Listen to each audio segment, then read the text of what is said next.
let's see something new. NEET 2020 All India Quota Counseling. First of all, All India Quota Counseling na என்ன, எவ்வளோ seats இருக்குது, அப்புறம் MCC நடத்தக்கூடியது all India quota counselling. So அதை தாண்டி வேறு ஏதாவது கவுன்சிலிங் நடத்துதா, அப்புறம் கவுன்சிலிங் டேட் எப்போ ஆல் இந்தியா கோட்டாவுக்கு ரிலீஸ் பண்ணுவாங்க, அப்புறம் எலிஜிபிலிட்டி க்ரைட்டீரியா என்ன, ஆல் இந்தியா கோட்டா அப்ளை பண்ணுற எலிஜிபிலிட்டி க்ரைட்டீரியா என்ன, அப்புறம் அப்ளை பண்ணும்போது என்னென்ன டாக்குமெண்ட்ஸ் கேட்பாங்க, ஆஃப்டர் அலாட்மெண்ட்டுக்கு பிறகு அட்மிஷன் போது என்னென்ன டாக்குமெண்ட்ஸ் கேட்பாங்க, அப்புறம் கவுன்சிலிங் ஃபீஸ், அதாவது ரெஜிஸ்ட்ரேஷன் ஃபீஸ் எவ்வளோ இருக்கும், அப்புறம் டியூஷன் ஃபீஸ் நீங்கள் அதில் எவ்வளோ ஆல்ரெடி கட்டணும், அப்புறம் கவுன்சிலிங் ஷெட்யூல் எப்போங்க வெளியிடுவாங்க, எந்தெந்த கவுன்சிலிங்க்கு ரவுண்ட் 1 ரவுண்ட் 2 மாப்பப் ஃபேஸ்லாம் இருக்கும், அதுக்கப்புறம் கடைசியாக கவுன்சிலிங் ப்ரொசீஜர் என்னென்ன, எப்படி உங்களுக்கு சீட் அலாட்மெண்ட் பண்ணுவாங்க, அதெல்லாம் பற்றி இந்த வீடியோவில் பார்க்கலாம்.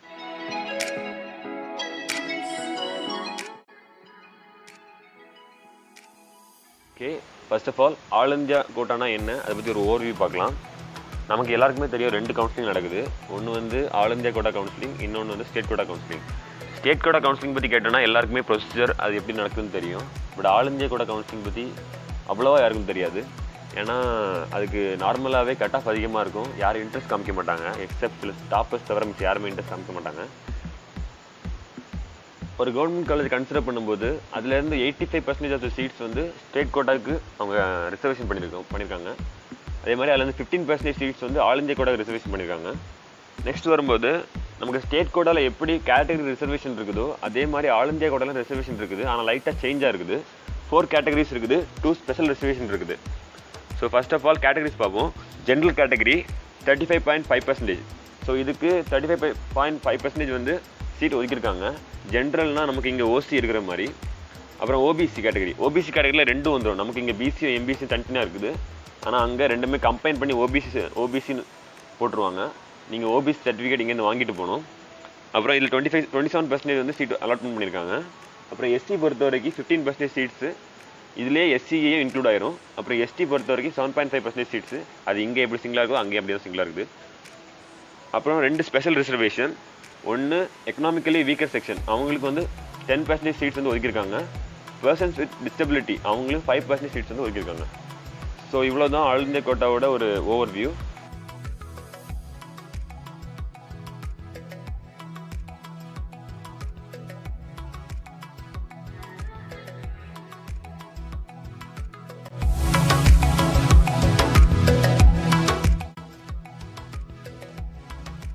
Let's move on to NEET counseling types conducted by MCC.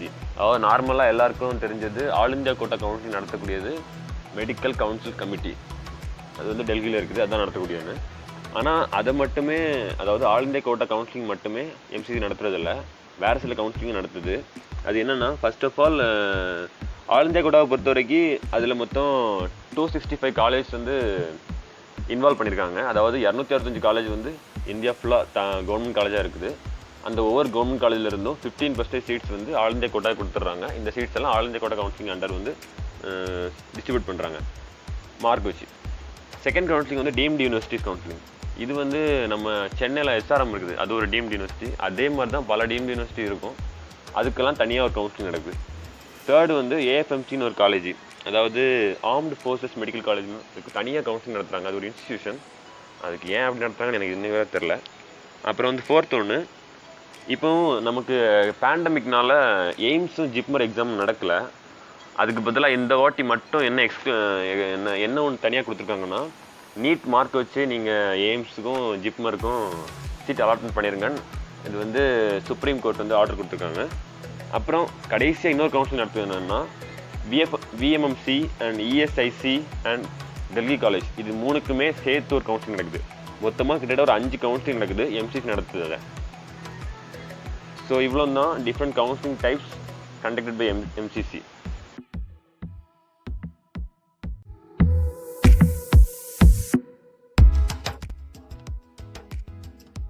Move on to next, counseling date of NEET 2020. All India quota counselling எப்போ நடக்க போகுதுன்னு பார்க்கலாம். நார்மலாக இப்போ 2019 2018 கன்சிடர் பண்ணும்போது NTA first NEET results announce பண்ணுவாங்க. என்டிஏ ரிசல்ட்ஸ் அனௌன்ஸ் பண்ண ஒரு 1 or 2 வீக்லேயே ஆன்லைன் கவுன்சிலிங் ஆரம்பிச்சிடும், ஆல் இந்தியா கோட்டா கவுன்சிலிங் ஆரம்பிச்சிடும். ஆனால் இந்த வாட்டி என்னென்னா, நிறைய பேருக்கு ஓஎம்ஆரில் வந்து நிறைய மிஸ்டேக்ஸ் இருக்கிறதுனால கொஞ்சம் லேட் ஆகுது. பட் இந்த அக்டோபர் எண்டுக்குள்ளே கவுன்சிலிங் ஆரம்பிச்சிருந்தா எம்சிசியே சொல்லியிருக்காங்க. அப்புறம் வந்து அக்டோபர் எண்டில் என்னைக்கு ஆரம்பிக்குதோ அன்னையிலேருந்து ஒரு வாரம் உங்களுக்கு ரெஜிஸ்ட்ரேஷன் டைம் இருக்கும். அந்த ரெஜிஸ்ட்ரேஷன் எங்கே பண்ணணும்னா எம்சிசிக்கு ஒரு அஃபிஷியல் வெப்சைட் இருக்குது, mcc.nic.in. அங்கே தான் நீங்கள் ரெஜிஸ்ட்ரேஷன்லாம் பண்ணணும். ஸோ அக்டோபர் வரை அடிக்கடி எம்சிசி வெப்சைட்டை பார்த்துக்கோங்க, என்னைக்கு ரெஜிஸ்ட்ரேஷன் சொல்கிறாங்கன்னு யாருக்கும் தெரியாது. ஸோ இவ்வளோ தான் கவுன்சிலிங் டேட்டு.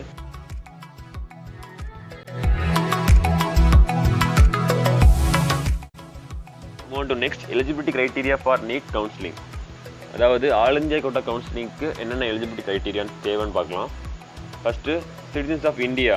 நீங்கள் இந்தியா ஒரு குடியுரிமை பெற்றிருந்தால் மட்டும்தான் நீங்கள் கேட்டகரி வைஸாக நீங்கள் ஆல் இந்தியா கோட்டா கவுன்சிலிங்கில் ரெஜிஸ்டர் பண்ணி உங்கள் கேட்டகரியை நீங்கள் ரிசர்வ் பண்ண முடியும். பட் இப்போ நீங்கள் ஓவர்சீஸ் சிட்டிசன்ஸ் ஆஃப் இந்தியா அப்படி இருந்தாலோ அல்லது என்ஆர்ஐஸாக இருந்தாலோ, என்ஆர்ஐஸ்னால் வெளிநாட்டிலிருந்து இந்தியாவில் படிக்கிறதுக்கு ஆசைப்பட்டு வரக்கூடியவங்க. பட் இவங்க ஆல் இந்தியா கோட்டா கவுன்சிலிங் மட்டும்தான் அப்ளை பண்ண முடியும், ஸ்டேட் கோட்டாக்கு வர முடியாது. But overseas citizens of India வந்து ஸ்டேட் கோட்டாக்கு வரலாம். இஃப் அவங்க வந்து தமிழ்நாடு டொமிசிலாக இருந்தோன்னா அவங்க ஸ்டேட் கோட்டாக்கு வரலாம்.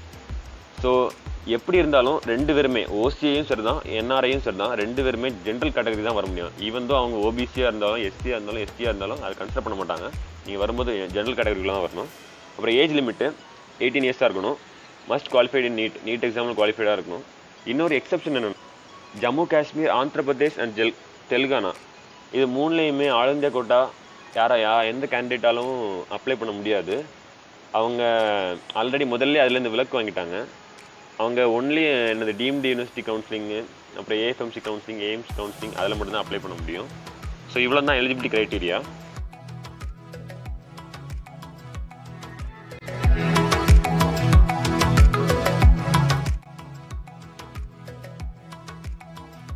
Okay, move on to next. Documents required for NEET counselling. NEET கவுன்சிலிங்க்கு என்னென்ன டாக்குமெண்ட்ஸ் தேவை, அதாவது ஆல் இந்தியா கோட்டா கவுன்சிலிங்க்கு என்னென்ன டாக்குமெண்ட்ஸ் தேவை.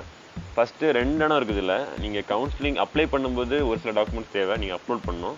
அப்புறம் அட்மிஷன் நீங்கள் உங்களுக்கு அலாட்மெண்ட் ஆர்டர் கிடைச்ச பிறகு நீங்கள் அட்மிஷனுக்கு இன்ஸ்டியூஷன் போகும்போது அங்கே தனித்தனியாக எல்லா டாக்குமெண்ட்ஸும் சப்மிட் பண்ணணும். என்னென்ன டாக்குமெண்ட்ஸ் தனித்தனியாக பார்க்கலாம். ஃபஸ்ட்டு கவுன்சிலிங் அப்ளை பண்ணும்போது என்னென்ன டாக்குமெண்ட்ஸ் தேவை. நீட் ரிசல்ட் கார்டு, அப்புறம் NEET hall ticket, 10th and 12th mark sheet, domicile certificate, அப்புறம் கேட்டகரி சர்டிஃபிகேட். நீங்கள் ஓபிசி, எஸ்சி, எஸ்டி, இடபிள்யூஎஸ் அதுக்கு 3க்குமே நீங்கள் 4க்குமே நீங்கள் ரிசர்வேஷன் உங்களுக்கு வேணும்னா நீங்கள் சர்டிஃபிகேட்ஸ்லாம் சப்மிட் பண்ணணும். அப்புறம் Aadhaar card, passport size photos, birth certificate. So இவ்வளோ தான் கவுன்சிலிங்க்கு தேவையானது. அட்மிஷனுக்கு நீங்கள் போகும்போது என்னென்ன கொண்டு போகணும்னா, ஆல்ரெடி நீங்கள் கவுன்சிலிங்க்கு என்னென்ன அப்லோட் பண்ணீங்களோ அது எல்லா டாக்குமெண்ட்ஸ் தேவை. அப்புறம் அடிஷ்னலாக டிசி சர்டிஃபிகேட் கொண்டு போகணும். அலாட்மெண்ட் ஆர்டர் உங்களுக்கு இங்கே ஒன்று அலாட்மெண்ட் ஆர்டர் உங்களுக்கு வந்து எம்சிசியில் உங்களுக்கு கிடச்சிருக்கோம், நீங்கள் டவுன்லோட் பண்ணியிருப்பீங்க, அது கொண்டு போகணும். கான்டாக்ட் சர்டிஃபிகேட் இஃப் பாசிபிள் நீங்கள் வச்சுருந்தீங்கன்னா கொண்டு போகலாம். நேட்டிவ் சர்டிஃபிகேட், அப்புறம் மைக்ரேஷன் சர்டிஃபிகேட். அதாவது மைக்ரேஷன் சர்டிஃபிகேட்டுங்கிறது போனஃபைட் சர்டிஃபிகேட் மாதிரி உங்கள் இன்ஸ்டியூஷன்லேருந்து நீங்கள் வாங்கிட்டு வருது, அதாவது நீங்கள் படித்த ஸ்கூல்லேருந்து வாங்கிட்டு வருது. அப்புறம் இடபிள்யூஎஸ் சர்டிஃபிகேட். இந்த சர்டிஃபிகேட் வந்து எக்கனாமிக்கலி வீக்கர் செக்ஷன் அவங்கள்ட்ட மட்டும் தான் இருக்கும். அவங்க 10% சீட்ஸ் வந்து ரிசர்வேஷன் பண்ணியிருப்பாங்க. அவங்க கொடுத்தாங்கன்னா அவங்க அந்த ரிசர்வேஷன் சீட் வந்து கொடுப்பாங்க. ஸோ இவ்வளோ தான். நீங்கள் மேக்ஸிமம் அட்மிஷன் போகும்போது உங்களை என்னென்ன டாக்குமெண்ட் இருக்கோ எல்லாத்தையும் கொண்டு போகணும். ஸோ இவ்வளோ தான் documents required for NEET counselling.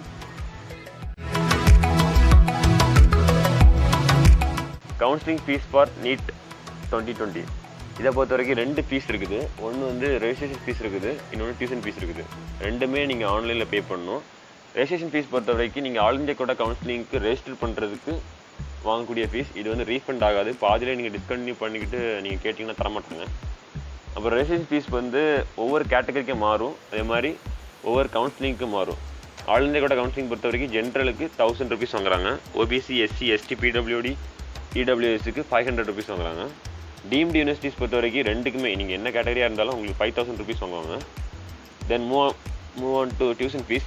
Tuition fees பொறுத்த வரைக்கும் நீங்கள் இந்த ஃபீஸ் வந்து இப்போ ஒருவேளை உங்களுக்கு ஒரு சீட் அலாட்மெண்ட் பண்ணிட்டாங்கன்னா அந்த காலேஜுக்கு ஃபஸ்ட் இயரில் நீங்கள் கட்ட வேண்டிய ஃபீஸாக இருக்கும். அங்கே இதை நீங்கள் அலாட்மெண்ட் வாங்கின பிறகு நீங்கள் கட்டின ஃபீஸை அங்கே கொடுத்துருவாங்க. இஃப் சப்போஸ் உங்களுக்கு எந்த சீட்டுமே அலாட்மெண்ட் ஆகலைன்னா இந்த ஃபீஸ் வந்து ரீஃபண்ட் ஆயிரும்.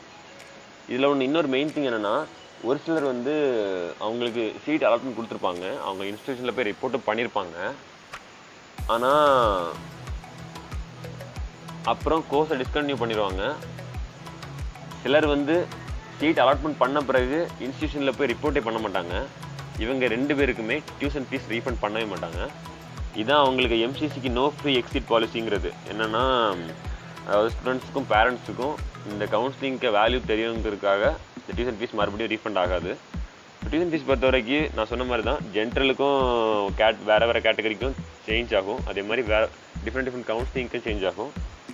For general all India quota கவுன்சிலிங்க்கு 10,000, அப்புறம் ஓபிசி, எஸ்சி, எஸ்டி, பிடபிள்யூடி, இடபிள்யூஎஸ்க்கு 5,000. டீம்டு யூனிவர்சிட்டி கவுன்சிலிங் பொறுத்த வரைக்கும் ஜென்ரலாக இருந்தாலும் கேட்டகரி வைஸாக இருந்தாலும் நீங்கள் 2 lakhs ஆல்ரெடி ஆன்லைனில் பே பண்ணணும். ஸோ இவ்வளோ தான் counselling fees for NEET 2020.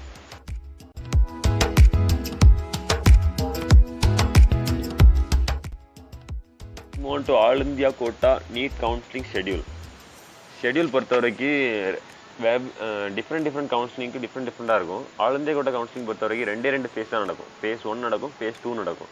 End of the day phase 2ல் மிச்சம் வரக்கூடிய சீட்ஸ் எல்லாம் உங்களுக்கு அந்தந்த ஸ்டேட்ஸுக்கு கொடுத்துருவாங்க. அந்த சீட்ஸை ஒவ்வொரு ஸ்டேட்டுமே அவங்க ஸ்டேட் கோட்டா கவுன்சிலிங் செகண்ட் ஃபேஸில் ஸ்டூடெண்ட்ஸுக்கு டிஸ்ட்ரிபியூட் பண்ணிடுவாங்க. But deemed universities and central universities ESIC எல்லாம் ஃபேஸ் 1 நடத்தும், ஃபேஸ் 2 நடத்தும், மாப்பப் ரவுண்டும் நடத்தும். ஸோ அட்லாஸ்ட் மாப்பப் ரவுண்டில் எண்டில் மிச்சம் வரக்கூடிய சீட்ஸ் எல்லாமே ரெஸ்பெக்டிவ் ஸ்டேட்ஸ்க்கு வந்து கொடுத்துருவாங்க. அந்த ஸ்டேட்ஸ் வந்து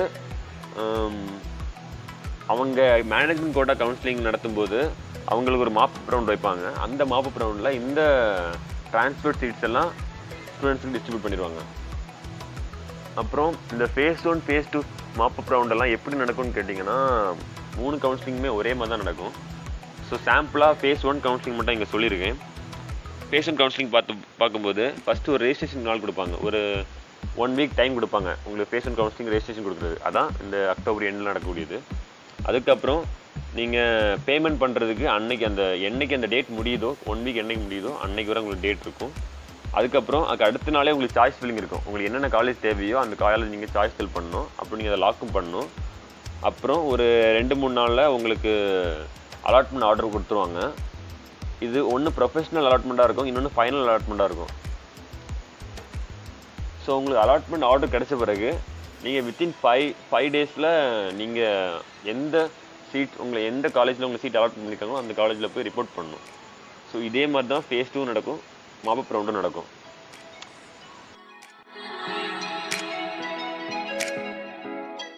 okay, moving on to counselling procedure NEET 2020. Counselling procedure பொறுத்த வரைக்கும் ஃபஸ்ட் ரெஜிஸ்ட்ரேஷன் நீங்கள் பண்ணுவீங்க. அதுக்கு அடுத்த நாளே நீங்கள் சாய்ஸ் ஃபில்லிங்கும் லாக்கிங்கும் பண்ணிடுவீங்க. உங்களுக்கு என்னென்ன சீட்ஸ் வேணும், என்னென்ன காலேஜஸ் வேணுமோ அந்த காலேஜை நீங்கள் பர்டிகுலராக சாய்ஸ் ஃபில் பண்ணி லாக் பண்ணிடுவீங்க.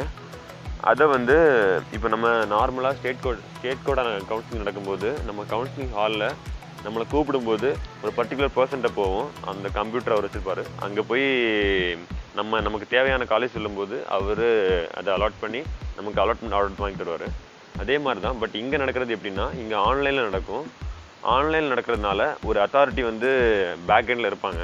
நீங்கள் சாய்ஸ் ஃபில் பண்ணி லாக் பண்ணதை அவங்க வந்து உங்கள் மார்க்குக்கு இது ஓகேன்னா அதை அலாட்மெண்ட் பண்ணி கொடுத்துருவாங்க. இல்லைன்னா அதுக்கு அல்டர்னேட்டிவாக வேறு ஏதாவது காலேஜ் அலாட்மெண்ட் பண்ணி கொடுப்பாங்க. நீங்கள் அதை வேணும்னா ஆப்ட் பண்ணி எடுத்துக்கலாம். இப்போ சப்போஸ் நீங்கள் வாங்கிட்டீங்கன்னா அலாட்மெண்ட் ஆர்டர் வந்து உங்களுக்கு உடனே கிடச்சிரும். அப்புறம் நீங்கள் அலாட்மெண்ட் ஆர்டர் வாங்கின பிறகு நீங்கள் எந்த இன்ஸ்டியூஷன் உங்களுக்கு கிடச்சிதோ அந்த இன்ஸ்டியூஷனில் போய் ரிப்போர்ட் பண்ணணும். ரிப்போர்ட் பண்ணுறதுக்கு முன்னாடி ஆல்ரெடி நீங்கள் அலாட்மெண்ட் ஆர்டர் டவுன்லோட் பண்ணிடணும். அதுக்கு பிறகு ரிப்போர்ட் பண்ணுறதுக்கு ஒரு 5 to 7 days கொடுப்பாங்க. வித்தின் அந்த டேஸ்க்குள்ளே நீங்கள் அந்த இன்ஸ்டியூஷனில் போய் ரிப்போர்ட் பண்ணணும். அங்கே ஒரு மெடிக்கல் எக்ஸாமினேஷன் எல்லாம் நடத்துவாங்க. சும்மா மெடிக்கல் ஃபிட்டுக்குன்னு நடத்துவாங்க. பட் அதெல்லாம் கன்சிடர் பண்ண வேண்டிய தேவையில்லை. லாஸ்ட்டாக வந்து உங்களுக்கு நீங்கள் ரிப்போர்ட் பண்ணிட்டீங்கன்னா உங்களுக்குள்ள டீட்டெயில்ஸை வந்து எம்சிசிக்கு அனுப்பிடுவாங்க. இங்கே வந்து ஸ்டூடெண்ட் வந்து ஜாயின் பண்ணிட்டாங்கன்னு. ஸோ அதனால் உங்களுக்கு இன்ஸ்டியூஷனில் இருந்து ஒரு அட்மிஷன் லெட்டர் கிடச்சிரும். இவ்வளோ தான் ப்ராசஸ். இந்த வீடியோ இன்ஃபர்மேட்டிவாக இருக்கும்னு நம்புகிறேன். எனிவேஸ் இந்த வீடியோவில் நான் சொல்லியிருக்க எல்லா டீட்டெயில்ஸுமே ஒரு பர்டிகுலர் வெப்சைட்லேருந்து நான் எடுத்தேன். அந்த வெப்சைட் லிங்க் வந்து டிஸ்கிரிப்ஷனில் இருக்குது. செக் அவுட் பண்ணிக்கோங்க. தேங்க்யூ.